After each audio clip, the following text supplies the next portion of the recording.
Welcome to திலோ aari creative. இப்போ நம்ம இந்த கிளாஸில் பார்க்க போகிறது பீடு ஒர்க் பார்க்க போகிறோம். பீடு ஒர்க்கு வந்து ரொம்ப ரொம்ப ஈஸியான ஒர்க்கு. நம்ம ஸ்டார்டிங்கில் பேசிக்காக நம்ம பீடை எப்படி நம்ம ஹேண்டில் பண்ணுறது அப்படின்றத இதில் பார்க்கலாம். நம்ம நார்மலாக செயின் ஸ்டிச் எப்படி நம்ம எடுப்போமோ சேம் அதே மெத்தடில் தான் இந்த பீடை ஒன்று ஒன்றா நம்ம லோட் பண்ண போகிறோம்.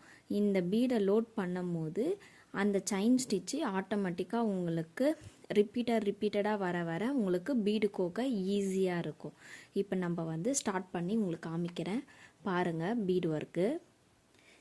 இப்போ பாருங்கள் பீடு ஒர்க்கு ஸ்டார்ட் பண்ணுறதுக்கு நம்மளுக்கு வந்து சுகர் பீடு எடுத்திருக்கேன், அதோட நார்மல் மிஷின் த்ரெட் எடுத்திருக்கேன். நான் இந்த நார்மல் மிஷின் த்ரெட்டு வந்து நீங்கள் குவாலிட்டியானதா இல்லை பிராண்டடாக நீங்கள் யூஸ் பண்ணீங்க அப்படின்னா நம்ம போடுற பீடு வந்து ரிமூவ் ஆகி வராது, இல்லை வந்து நூல் வந்து கட் ஆகாமல் வரும். அதனால் நீங்கள் எந்த வகையான நூலை வந்து பிராண்டடாக எவ்வளோ திக்னஸாக எடுக்கிறீங்களோ நீங்கள் எடுத்துக்கலாம். நம்ம யூஸ் பண்ண போகிற பீடு பார்த்தீங்கன்னா சுகர் பீடு. இது பீடு வகையிலே நம்மக்கிட்ட நிறைய வகை பீடு இருக்குது. சுகர் பீடு, கட் பீடு, அந்த மாதிரி பீடு. சுகர் பீடிலே பார்த்தீங்க அப்படின்னா 3M bead, 4mm bead, 2mm bead, இந்த மாதிரி நிறைய வெரைட்டிஸ் இருக்குது. ஒவ்வொரு கிளாஸில் ஒவ்வொரு பீடு வகைங்களை நம்ம பார்க்கலாம். இப்போது இந்த த்ரெட்டை வச்சு தான் இந்த பீடு ஒர்க்கை நம்ம பண்ண போகிறோம். இப்போ பாருங்கள், நம்ம ஸ்டார்ட் பண்ணலாம். நம்ம நார்மலாக எப்படி நம்ம செயின் ஸ்டிச்சு ஸ்டார்ட் பண்ணுவோமோ அதே மாதிரி தான் செயின் ஸ்டிச்சை நம்ம ஸ்டார்ட் பண்ண போகிறோம். இப்போ இங்கே பாருங்கள், கீழேருந்து த்ரெட்டை நம்ம எப்படி எடுப்போமோ அதே மாதிரி இந்த த்ரெட்டை கீழேருந்து மேலே ஃபஸ்ட்டு எடுத்துக்கணும். இந்த நூல் எடுத்ததுமே ஃபஸ்ட்டு நம்ம பீடு போட போகிறனால இங்கே பாருங்கள், ஃப்ரண்ட் ஒரு செயின் ஸ்டிச்சும் பேக் ஒரு செயின் ஸ்டிச்சும் இப்படி போட்டுட்டு இந்த இடத்த இப்படி நூல் எடுத்தீங்க அப்படின்னா இந்த நூல் வந்து உங்களுக்கு திக்னஸாக இருக்கணும். ஏன்னா நம்ம போட போகிற பீடு வந்து ரிமூவ் ஆகி வராமல் இருக்கிறதுக்காக இந்த மாதிரி. இப்போது செயின் எடுக்கிறீங்க, எடுத்த செயினை ஃபஸ்ட்டு ஒரு செயினும் பேக்கில் ஒரு செயினும் எடுத்துட்டிங்க அப்படின்னா இந்த மாதிரி இந்த இடம் வந்து ஸ்ட்ராங்காக நிற்கும். ஏன்னா நம்ம பீடு கோக்க போகிறதுனால இந்த இடம் வந்து நம்மளுக்கு திக்னஸாக இருக்கணும். இப்போ இங்கே பாருங்கள், நான் எவ்வளோ திக்னஸாக எடுத்திருக்கேன் அப்படின்றது உங்களுக்கு நல்லா தெரியும். இப்போ பாருங்கள், இது வந்து ரொம்ப நம்மளுக்கு டைட்டாகவும் ஸ்ட்ராங்காகவும் இருக்குது. இப்போது இதில் வந்து பீடு கோக்கலாம். இந்த த்ரெட்டில் இந்த நீடியில் வச்சு நம்ம பீடு கோக்கலாம். ஃபஸ்ட்டு பீடை வந்து இதில் லோட் பண்ணிக்கணும். உங்களால் ஸ்டார்டிங்கில் பண்ணுறவங்க ஒரு 4 பீடாச்சு இதில் கம்பல்சரி நீங்கள் லோட் பண்ணிங்க அப்படின்னா தான் உங்களுக்கு ஈஸியாக இப்படி மூவ் பண்ண முடியும். நீங்கள் ஒவ்வொரு பீடையும் தனித்தனியாக எடுத்து பண்ணிங்க அப்படின்னா உங்களுக்கு வந்து டைம் வேஸ்ட் ஆகும். அப்போது நம்ம இந்த இடத்துல பீடு லோட் பண்ண கற்றுக்கணும். ஃபர்ஸ்ட் ஆஃப் ஆல் இதில் பீடு லோட் பண்ணுறதுக்கு நீங்கள் என்ன பண்ணணும் அப்படின்னு பார்த்தீங்கன்னா, நம்ம பீடுங்களை எடுத்து இங்கே பாருங்கள், ஒவ்வொரு பீடாக இப்படிங்க பாருங்கள், இந்த மாதிரி பீடுங்களை இதில் கோத்துக்கணும்.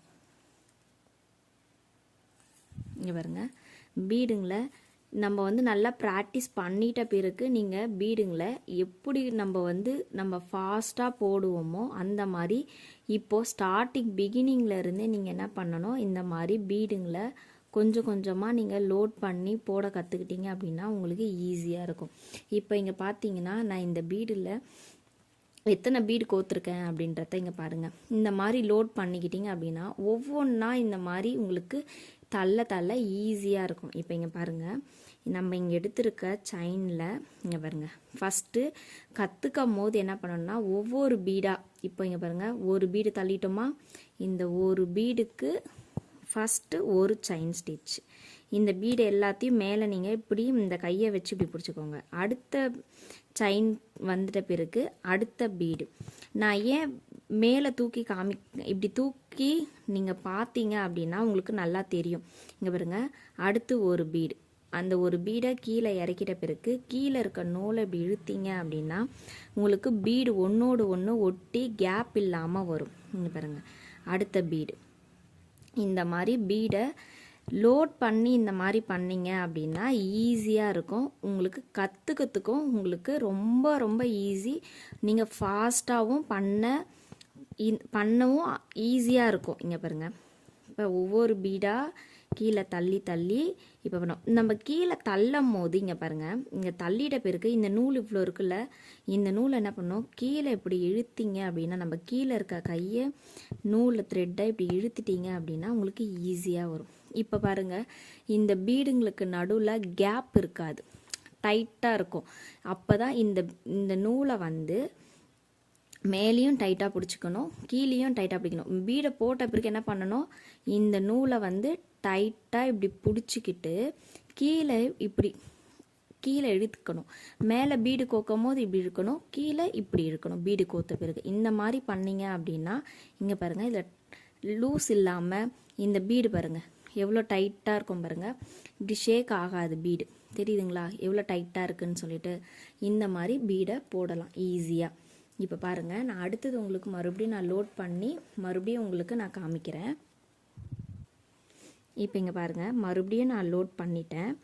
இப்போது ஒவ்வொரு பீடாக இந்த மாதிரி கீழே தள்ளி தள்ளி கீழே இருந்து மேலே நம்ம செயின் ஸ்டிச் மாதிரி எடுக்க போகிறோம்.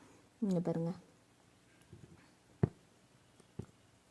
இந்த மேலே இருக்க பீடை நீங்கள் இப்படி டைட்டாக பிடிச்சிக்கலாம். இல்லையா உங்களுக்கு ப்ராக்டிஸ் ஆகிட்ட பிறகு நீங்கள் கீழே இந்த மாதிரி விட்டுட்டீங்க அப்படின்னா உங்களுக்காக தெரியும், ஐயோ கீழே பீடு இருக்குது ஓகே அப்படின்னு சொல்லிட்டு. நம்ம பிகினிங்கில் பண்ணும் போது இந்த மாதிரி ப்ராக்டிஸ் பண்ணிக்கோங்க. நீங்கள் பீடை வந்து நல்லா போட கற்றுக்கிட்ட பிறகு நம்ம ப்ளவுஸில் ஸ்டார்ட் பண்ணும் போது என்ன பண்ணணும் அப்படின்னா, நம்ம இங்கே சிங்கிள் பீடை நம்ம வந்து கீழே வந்து த்ரெட்டில் அனுப்புகிறோம். ஆனால் நீங்கள் ப்ளவுஸில் போடும் போது டபுள் பீடாக நீங்கள் போடலாம். நீங்கள் டபுள் பீடாக கீழே போட்டு இறக்கி நீங்கள் லோட் பண்ணிங்க அப்படின்னா உங்களுக்கு இன்னும் ஈஸியாக இருக்கும், சீக்கிரமாகவும் உங்களால் என்ன பண்ண முடியும். இதே மாதிரி தாங்க இதில் இப்போ லாஸ்ட் எண்டு நாட் போடுறது எப்படின்னா, நம்ம அந்த செயின் ஸ்டிச்சில் உங்களுக்கு எண்ணாட் எப்படி நான் சொல்லி கொடுத்தனோ சேம் அதே மாதிரி எண்ணாட்டை தான் இதுலேயும் நீங்கள் என்ன பண்ணணும், போடணும். இந்த எண்ணாட் போட்டு இப்படி ஃபினிஷ் பண்ணிட்டீங்க அப்படின்னா இங்கே பாருங்கள், அந்த இடத்துல எண்ணாட்டே இங்கே இருக்கவே இருக்காது, தெரியுதுங்களா. இந்த மாதிரி நீங்கள் போட்டிங்க அப்படின்னா உங்களுக்கு ஈஸியாக இருக்கும் பீட் ஒர்க்கு.